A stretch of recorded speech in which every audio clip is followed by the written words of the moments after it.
In the 1980s, United States Navy airmen make history. In two rare engagements, American crews face off against Eastern Bloc fighters off the shores of Libya.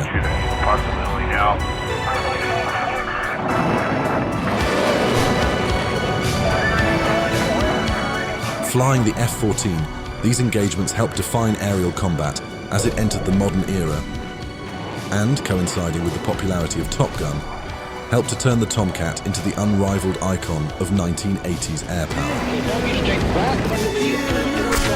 This decade of conflict in Libya will see the US Navy score its first victories since the Vietnam War, and the US Air Force conduct its longest ever fighter combat mission. This is the war in the Libyan Gulf. Good hit. Fox 212, Fox 212.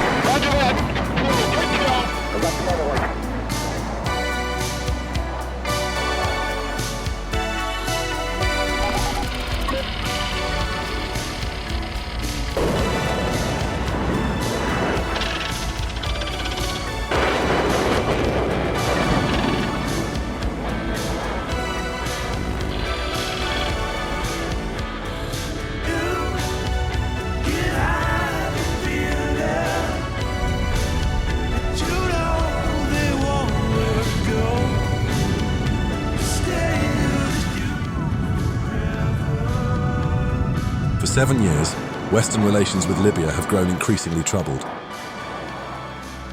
In 1969, Libya had come under the control of Muammar Gaddafi. A controversial leader, Gaddafi was popular amongst many in the region and abroad due to his political views, which included a harsh opposition to the West and Israel, a desire to create a pan-Arab and later pan-Africanist movement, and his socialist revolutionary worldview.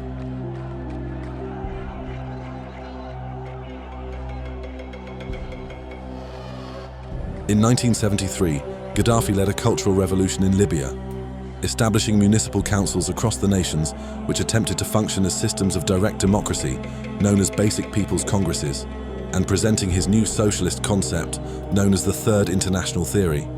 This was, geopolitically, a starkly anti-Western move, aligning closer with the Eastern Bloc outlook for international socialism.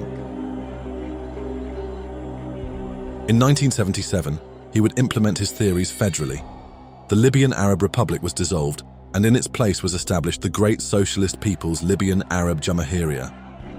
Under this system, Basic People's Congresses were responsible for making decisions, and on occasion, would convene for a General People's Congress. On paper, even Gaddafi himself would require the consent of the General People's Congress. While many in the West would debate the hypothetical effectiveness of the Libya model in practice, by the end of the 70s, what was for certain was that Gaddafi's outlook remained at odds with the West. As with most Arab leaders at the time, a primary point of contention was, unsurprisingly, Israel and the Palestine question. While this was expected, other issues further led to hostility between Libya, the US, and later the United Kingdom. In the Western view, Gaddafi was, more so than Assad or Hussein, aligned on an ideological and fundamental level with socialism and the Eastern Bloc, not merely aligned out of necessity or benefit. Through the Cold War lens, regardless of either side's goodwill intent, or lack thereof, this ideological split led to a corroded relation between Libya and the US, and thus would begin over 3 decades of hostility.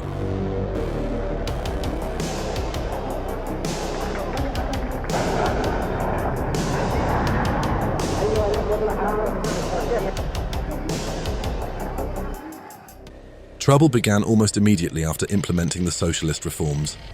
In 1973, Gaddafi made claims on a large region of ocean extending across most of Libya's northern coast, known as the Gulf of Sidra.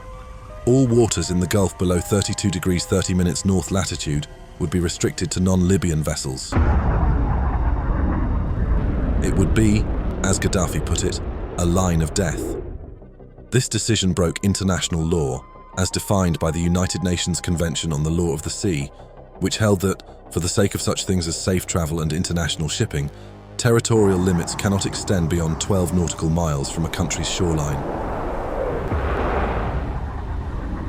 The US Navy responds by deploying ships to the region to uphold freedom of navigation laws. Vowing to defend the claimed ocean, Gaddafi puts his military assets on alert should American ships or aircraft enter the marked zone. Many confrontations followed. In 2 cases, Libyan aircraft had even directly fired at US recon aircraft who had crossed into Libyan territory. Once in early 1973 and again in late 1980. By the end of 1980, tensions are high. However, they will soon escalate even further.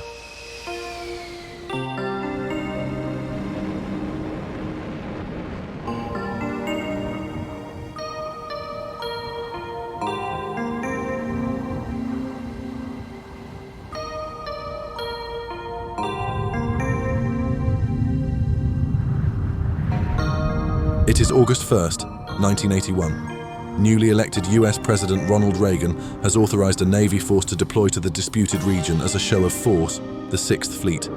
Leading the force will be 2 aircraft carriers, the USS Forrestal and USS Nimitz. On board the Nimitz are 2 squadrons, VF-41 and VF-84, flying F-14 Tomcats. On board the Forrestal are VMFA 115 and VF-74, flying F-4 Phantoms. When news of deployment reaches the Libyans, they respond in part by deploying several interceptors closer to the coast. This freedom of navigation operation will allow for live fire if needed, and has authorization to send aircraft into the contested zone. Controversially, when asked how far US pilots can pursue hostile targets if fired upon, Reagan stated, "all the way into the hangar." Encounters between the 2 forces commenced almost immediately.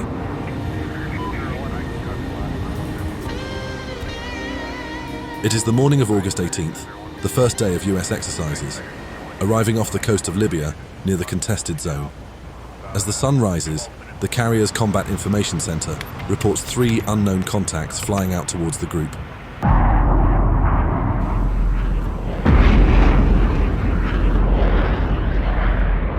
A pair of F-14s are already in the air, as other aircraft are launched. In one of the F-14s is Lieutenant Music Majinski and Lieutenant Junior Grade Luca Anderson of VF-41. They divert south, climbing to altitude and going supersonic head-on. To aid in the intercept, an EA-6B Prowler likely begins jamming the 3-ship MiG patrol.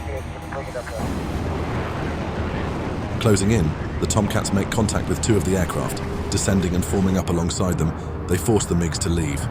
It is the first encounter of the operation. With US aircraft confirmed to be operating along the line of death, Libyan commanders order the Navy to withdraw their aircraft. They refuse. Sometime later in the day, radar operators begin picking up a large number of aircraft taking off and heading across the coast. Aware that the carriers have arrived, the Libyans send up approximately 40 aircraft to fan out across the coast and pinpoint the location of the naval force. MiG-23s, MiG-25s, Mirage F-1s, Sukhoi Su-20s and Su-22s, most of the Libyan Air Force's interceptors are now in the air. Flying in pairs, some of these aircraft eventually reach the proximity of the carriers. US Hawkeyes begin picking up these formations crossing the coast. In response, both the Forrestal and Nimitz begin launches. 14 aircraft are scrambled in pairs, several F-14s and several F-4s. A pair of Phantoms intercept the first pair of MiG-23s, escorting them out of the area, whilst the other Navy aircraft are directed in pairs towards other groups inbound. F-14 crews are successfully vectored to intercept as well, with similar results. It's been several hours, and eventually all incoming aircraft have been directed without any major issues. US Naval Intelligence believes one MiG may have fired a missile from roughly 29 kilometers away at one of the fighters during the intercept. However, crews do not recount any such event, and for the most part the day has gone as planned without any hostility. But things will soon change. It is the morning of August 19th, the following day. In the sky are several fighter aircraft, engaged or en route to various training exercises or missions. Launching at 0545, they will fly their assigned routes. Among them are a pair of F-14s from VF-41, Fast Eagle 102, crewed by Commander Hank Kleeman and Lieutenant DJ Venlet, and Fast Eagle 107, crewed by Muczynski and Anderson. They're on their way to a specific area to the east of the exercise zone, in which they will act as combat air patrol. Their F-14s have been in service for 6 years, and the Iran-Iraq war is currently seeing them used by Iranian pilots. However, American aircrews are yet to use the aircraft in combat. Heading eastwards, the pair shadow a larger flight of Tomcats.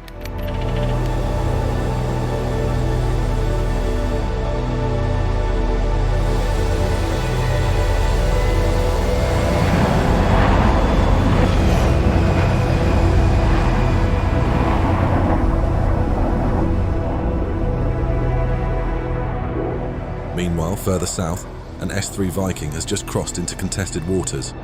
Directed by an E-3 Hawkeye lingering further north, the Viking crew has been ordered to fly large oval patterns within the contested space without crossing the 12 nautical mile buffer. Commander Thompson-Sanders begins flying the pattern, waiting for further orders. With no radar warning receiver, flares or chaff, the S-3 is an easy target, relying on E-2 guidance to avoid any threats. It's 07:15 hours. On the mainland, Libyan ground controllers are monitoring the situation. Witnessing the lone S-3 orbiting ostensibly within the prohibited zone, a pair of Su-22 M3 Fitters are scrambled.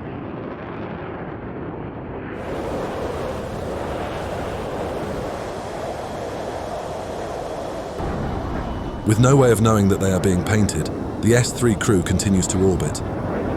The Libyans believe that the carrier group is preparing for an attack against the mainland and puts its forces on high alert.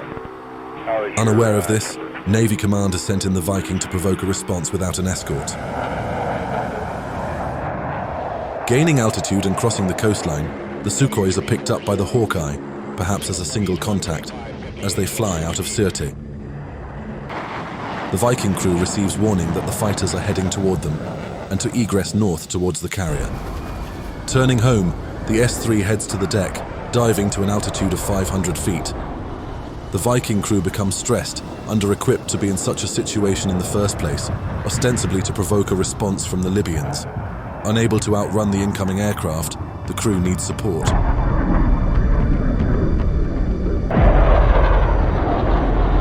Further north, the pair of Tomcats are nearing the end of their sortie, preparing to head back to the carrier, when word comes through.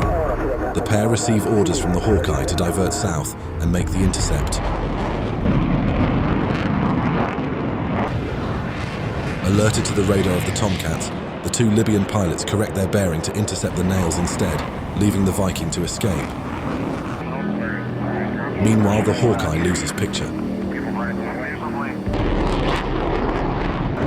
The F-14s press on, bearing south-southwest. One of the Rios picks up a single contact further westward. Correcting heading, this single contact is similar to the apparent bearing range altitude of the recorded threat. 20 miles from 102, 14,000 feet, 2533, 102. One of the F-14s breaks to the right, adding separation and gaining several thousand feet of altitude. They press on.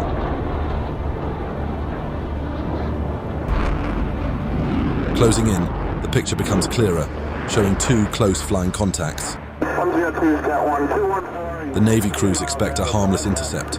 A Navy reconnaissance flight, who are monitoring comms, reports one of the Libyans as saying he is preparing to fire. 102, MiGs got us on his nose now, 8 miles. Just a few hundred meters out, the lead Sukhoi fires an Atoll infrared missile. It streaks past harmlessly, failing to track. The aircraft merge. The Tomcat pilots suddenly realizing they must engage. Maksinski orders Kleeman to take the flight lead, while he takes the wingman. The Libyans take evasive action while pressing eastward into the rising sun. Kleeman comes around, locking up the first aircraft he sees. He pushes in, unable to fire his AIM-9 Sidewinder, as the Su-22 turns directly toward the sun. Finally, he breaks to the side. Hearing a clean tone, Kleeman once again pulls the Sukhoi into view. He gets good tone.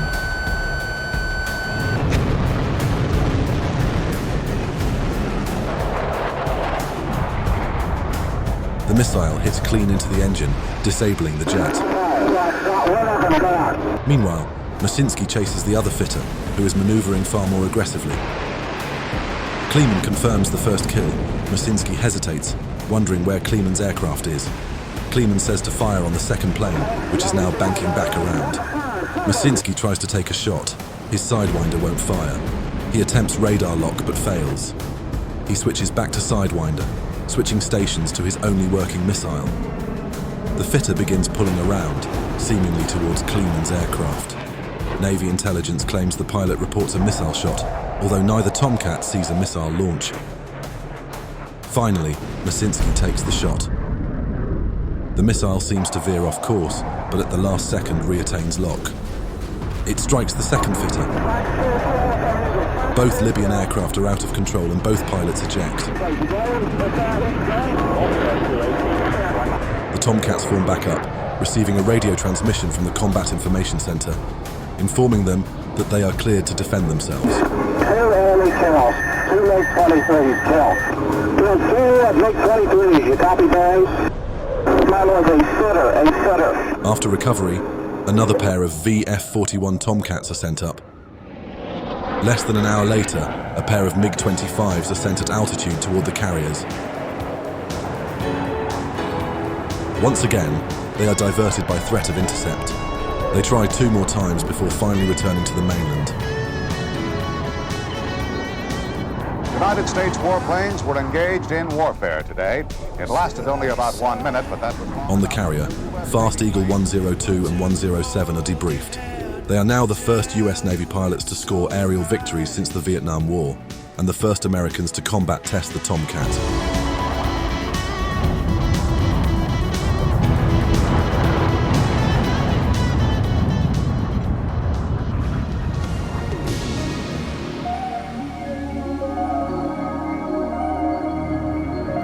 Several years have passed.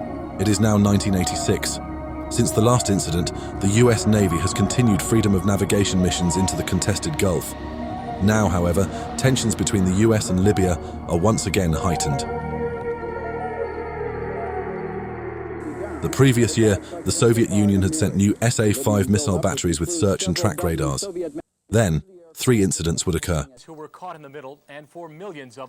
On June 15, 1985, militants hijacked TWA Flight 847 and fly it around for 3 days, demanding the release of Shia Muslims from Israel.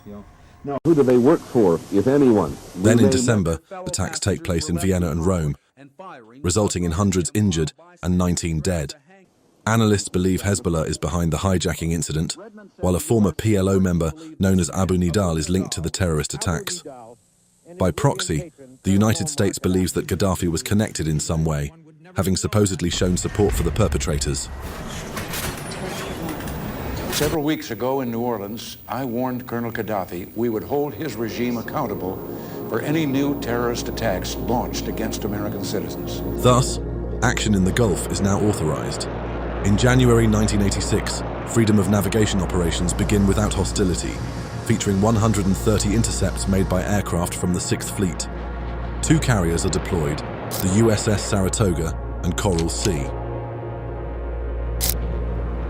Now it is March 23rd, the first day of a second round of exercises, codenamed Operation Attain Document III. A third carrier has joined the group, USS America. The US Navy is now operating a new multi-role fighter, the FA-18A Hornet. This new addition to fleet air power offers better seed capabilities and more versatility than the older Phantoms. This will be one of their first real-world tests. It's March 24th. At 0600 hours, USS Ticonderoga, accompanied by USS Scott and Karen Cross South, over the line, covered by fighter aircraft. This is the first time such a move has been attempted. At 0752, SA-5s at Sirte launched 2 missiles at a pair of VF-102 Tomcats flying top cover. The missiles track, but both fall harmlessly into the sea. At 1352 hours, 2 more SA-5 missiles are launched at F-14s flying the southernmost combat air patrol. Again, the missiles do not hit, this time jammed by EA-6s.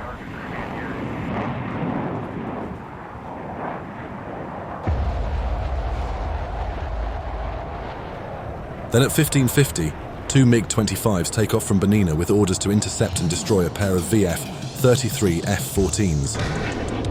Aircraft are picked up by a Hawkeye, and the two Tomcats are vectored towards the MiGs at 20,000 feet. The MiGs are aggressively moving in an attempt to get into a firing envelope. This is reported to the Saratoga, from which the air warfare commander signals warning yellow. Aggressive action can now be taken if needed. The aircraft merge, and a dogfight ensues. The group descends, with the Tomcats dropping to 5,000 feet, where they have a massive turn rate advantage. The Tomcats manage to get behind the two MiGs, with both aircraft getting good tone on their sidewinders. Outsmarted, both MiGs look like they are going to egress back towards their base. However, one suddenly breaks off, looking like he's going to try and re-engage. The Tomcats request permission to fire, but before confirmation is given, the MiG once again pulls away. Both groups part ways, with no weapons fired.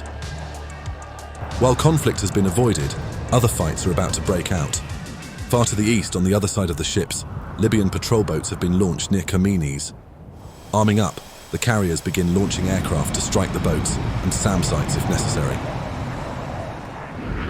A-7 Corsairs from VA-83 take off, armed with harms, followed by Marine EA-6B Prowlers from VAQ-137 and A-6s from VA-85, armed with Harpoon missiles.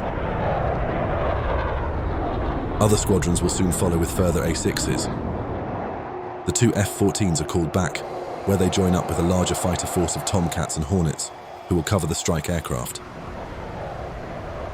Suddenly a lead destroyer, USS Richmond K. Turner, begins receiving radar lock warnings. A patrol boat is locking it up. In response, permission is given to preemptively strike, firing a Harpoon missile. The patrol boat is hit, catches fire, and has to be towed away. Sometime later, around 19-20 hours, more boats are spotted. The A-6s move in on one boat, the Wahid, firing a Harpoon. The missile hits, disabling the boat, while a second A-6 from VA-55 moves in, destroying it with Mark 20 cluster bombs. Soon after, the strike group is seemingly sent on a seed mission to the west. Heading low across the ocean are Hornets and Tomcats, escorting the A-7s and EA-6s. Closing in, the A-7s pull up suddenly near the coast of Sirte. The Libyans fire off multiple missiles. The A-7s respond, firing off their harms. The entire group diverts back east, all rapidly descending to 100 feet off the water. At 21:55, two further engagements occur. The USS Yorktown catches two boats closing in. They open fire on a patrol boat, hitting it with a harpoon, while directing A-6s to strike a corvette, the Ain Zakwit, which was also hit by a harpoon launched from the air, heavily damaging the boat. By midnight, hostilities are still ongoing. The Libyans have forward-deployed SA-2s alongside their SA-5s and begin firing at A-6 and A-7s off the coast. Another corvette is also picked up. The strike aircraft split up. The Corsairs head towards the coast and begin launching off harms at the radars directly ahead of them, although other SAM sites begin spiking them from Benghazi to the flight's 9 o'clock, although no Americans are hit.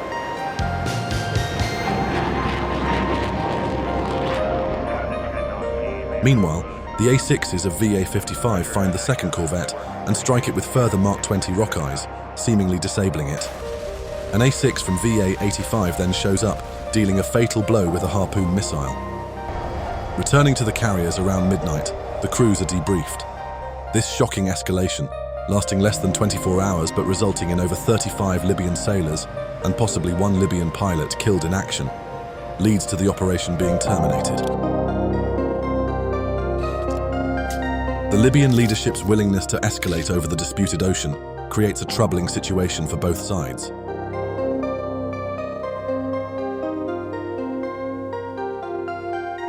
Just a few weeks later, disaster will strike again. On the night of April 5th, 1986, another terrorist attack will take place. A discotheque in West Berlin was bombed, killing 3 people and injuring over 200. The nightclub was frequented by US military personnel deployed to Germany, and soon after the Reagan administration laid blame on Libya. Alongside fears from some that Libya was pursuing nuclear weapons, the decision was soon made to launch a strike mission, which Reagan hoped would send a message to Gaddafi. This time, the US Air Force will lead the strike, with Navy support. Bomber crews have already been training for such an event, and their confidence after flying simulations is high.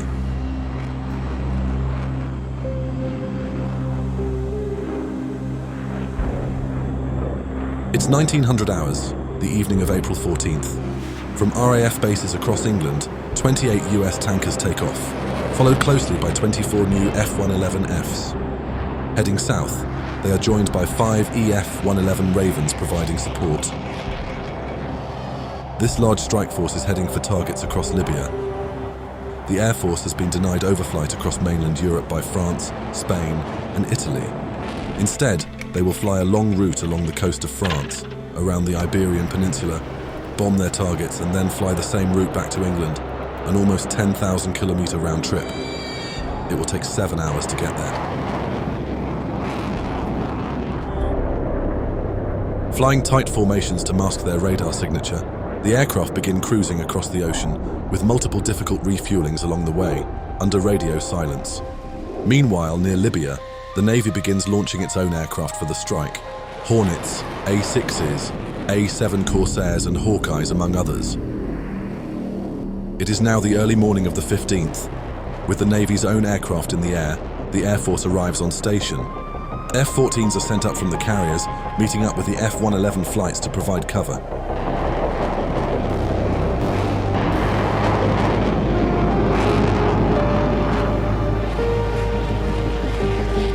Nearing the coast, the flight splits up into 3 groups to attack a variety of military targets. The Navy's Hawkeyes are already near the target points across the country, observing. Things look good, and the first attacks begin at 0154.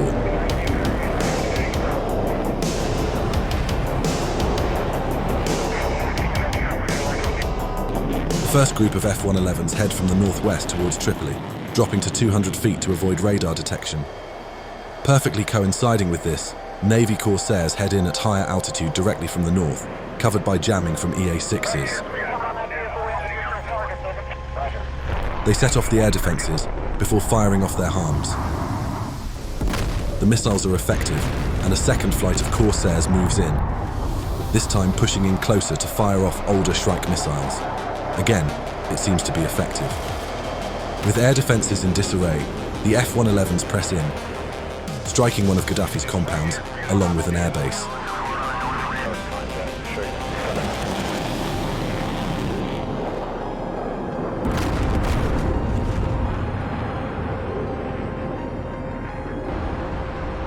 One after another, this first group gets bombs on target again and again.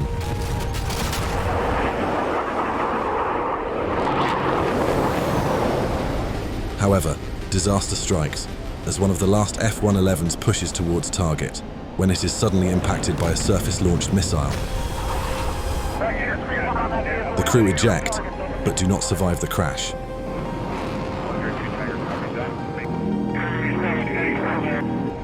Gaddafi, reportedly at the compound, escapes just moments before the strike.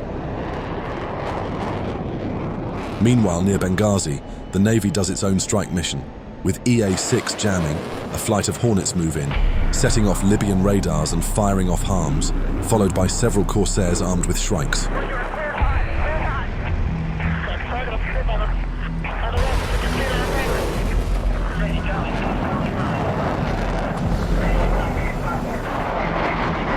With most air defences neutralised, the strike package heads towards Benina Air Base and a MiG production facility. 2 flights of A6s head in, neutralising both targets, before escaping back over the coast towards the carriers.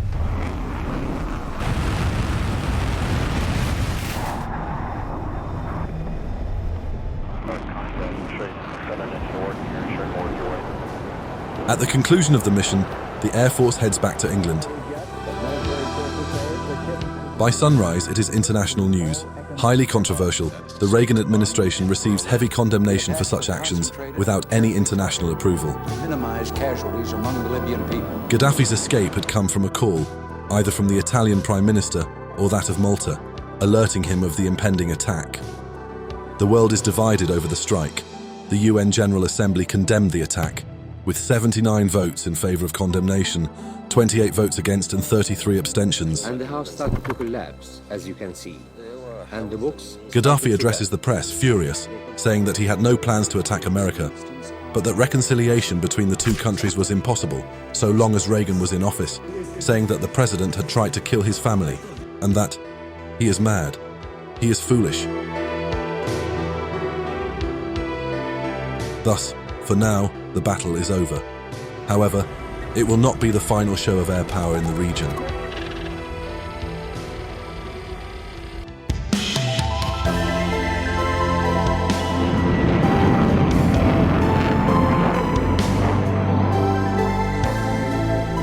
Almost 3 years have passed since Operation El Dorado Canyon. It is now January 4th, 1989, and tensions are running high once again. The Reagan administration holds that Libya is still a state sponsor of terrorism, and now they believe that they are building a chemical weapons facility. A few weeks earlier, Reagan publicly states that the US may bomb the plant if necessary. In response, Libya goes on high alert, increasing military readiness to defend from any incoming US asset.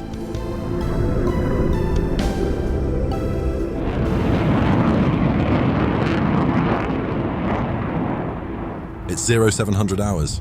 The USS John F Kennedy is sailing through the Mediterranean on its way to Israel. The aircraft carrier will soon pass through a narrower space between Crete and northeastern Libya. Given heightened tensions, the battle group commander briefs air crews that morning on the situation, emphasizing the rules of engagement. By 11:45, the Kennedy is now almost 200 kilometers north of Libya. Several aircraft are already airborne. A-6 Intruders are operating off the south coast of Crete for an exercise. 2 Tomcats from VF-14 are near them, while a further 2 from VF-32 were further to the west. A Hawkeye is also airborne. The Intruders kept some distance during the exercise, keeping roughly 120 kilometers of distance from Tobruk. It's now 11:55. The Hawkeye picks up 2 new contacts, climbing out of an airfield at Bomba. It is a pair of MiG-23 floggers. They head out over the bay, bearing north-northeast offshore from Tobruk, and appear to be heading for the group of Intruders on exercise.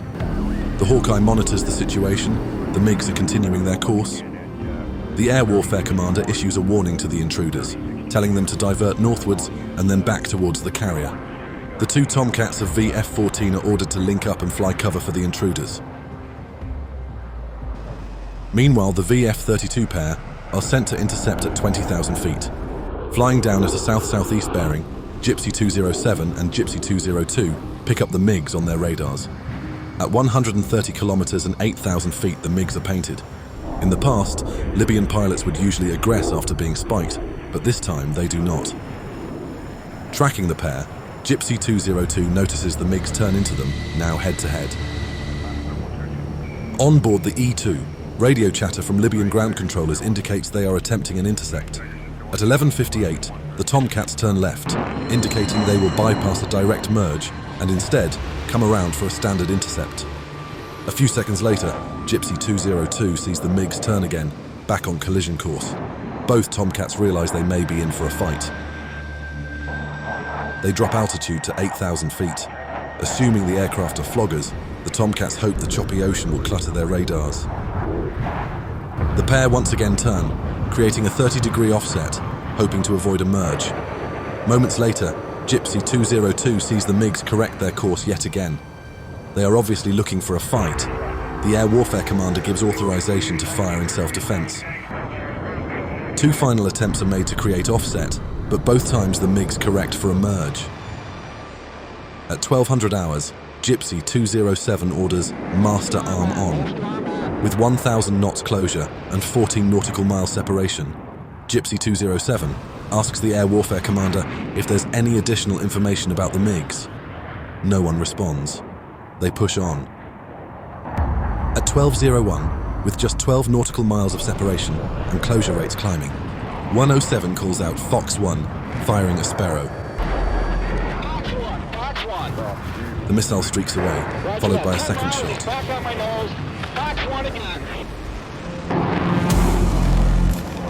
There's no doubt now the fight has begun. Closing in rapidly, the pair split in opposite directions. Watching them up. Tally 2, Tally 2. The MiGs both go after 202. Turning into me. Roger that, 5 miles. 207 pulls around to try and get behind the MiGs once they get closer. Suddenly, 202 jinks back in again, taking yet another shot at 5 miles. The missile tracks hitting one of the MiGs.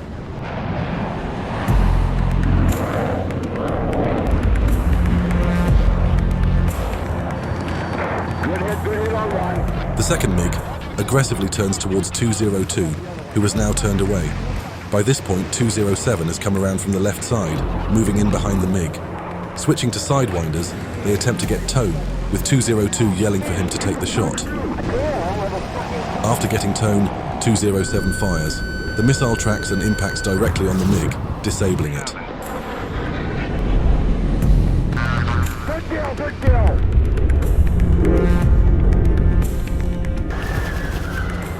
Hey, good kill. Both MiG pilots eject, the Tomcats regroup, drop to the deck, and make a rapid egress out of the area, back towards the carrier group.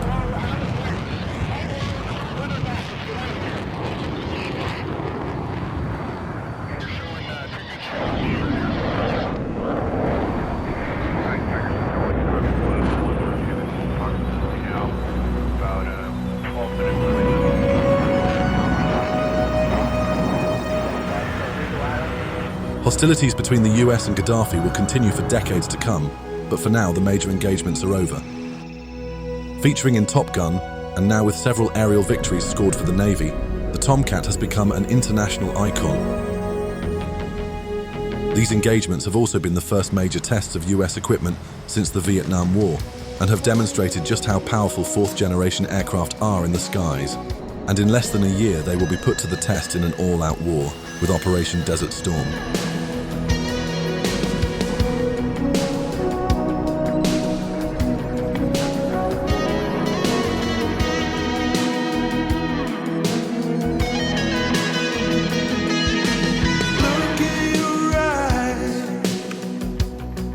Then